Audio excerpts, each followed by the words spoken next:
Supreme കോടതിയിൽ നിന്ന് വന്നിരിക്കുന്ന വിധി സുപ്രധാനമായൊരു വിധിയാണ് സുപ്രീം കോടതിയിൽ നിന്ന് വന്നിരിക്കുന്നത്. അതായത് വഖഫ് ഭൂമി അത് എങ്ങനെയെങ്കിലും പിടിച്ച് എടുക്കുക എന്നതാണ് ഭരണകക്ഷികൾ വിചാരിച്ചിരുന്നത്, അതായത് BJP-ക്കാർ. അപ്പം മുസ്ലിങ്ങളുടെ വഖഫ് ഭൂമി പിടിച്ചെടുക്കുക എന്നതാണല്ലോ അവരുടെ ലക്ഷ്യം. കാരണം അവരുടെ സ്വത്തുക്കൾ പിടിച്ചെടുക്കുക, അവിടെ പള്ളികൾ തകർക്കുക, ആ ഒരു ചിന്താഗതിയാണല്ലോ അവർ വെച്ച് പുലർത്തിക്കൊണ്ട് പോകുന്നത്. അപ്പം വഖഫ് ഭൂമി എന്ന് പറയുന്ന ഭൂമി എങ്ങനെയും ഗവൺമെൻറ് കൈവശപ്പെടുത്തണം എന്നായിരുന്നു അവർ ഉദ്ദേശിച്ചത്. അങ്ങനെയാണ് സുപ്രധാനമായൊരു വിധി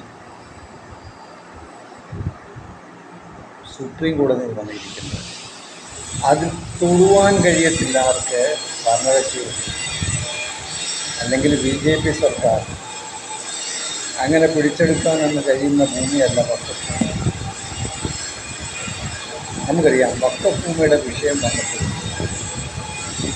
ഇവിടെ പ്രതിപക്ഷ നേതാവ് VD സതീശൻ്റെ ഒരു പ്രസ്താവന ഉണ്ട്. അതെന്താ പറഞ്ഞത്?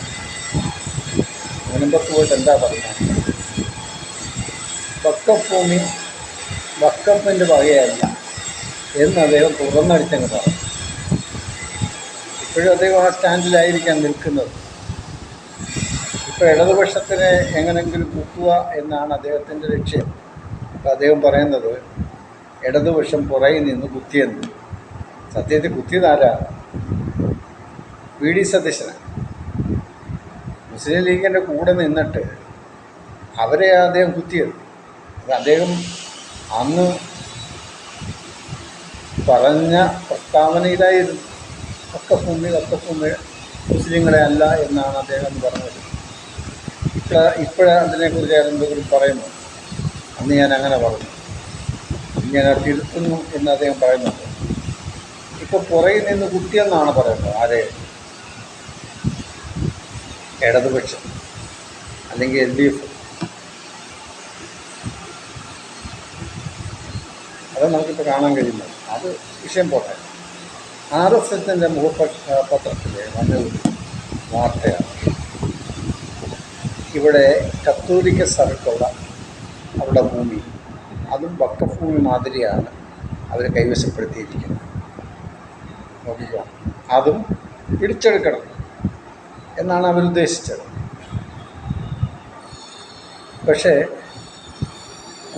സുപ്രീം കോടതി വിധി വന്നപ്പോഴത്തേക്ക് കൂടുതൽ അതിനെക്കുറിച്ച് സംസാരിക്കാൻ പോലും BJP-ക്കാർക്ക് കഴിയത്തില്ല, മിണ്ടത്തില്ല. ഇനി എങ്ങനെയെങ്കിലും കത്തോലിക്കക്കാരുടെ കാല് പിടിക്കണം, വോട്ട് വേണ്ടേ? അതാണ് നമ്മുടെ ലക്ഷ്യം. അപ്പം സർക്കാരിന് ഇതിലൊന്നും തൊടുവാനൊന്നും കഴിയത്തില്ല. ചുമ്മാ പിടിച്ചെടുക്കാം, ഗവൺമെൻറ്റിൻ്റെ ഭാഗമാക്കാം എന്നൊക്കെ ചിന്തിച്ചത്. പക്ഷെ അത് നടന്നില്ല. അടി കിട്ടിയത് കിട്ടി. ഇനി വെറുതെ ഇരിക്കുന്നത് നല്ലത് BJP സർക്കാരാണ്.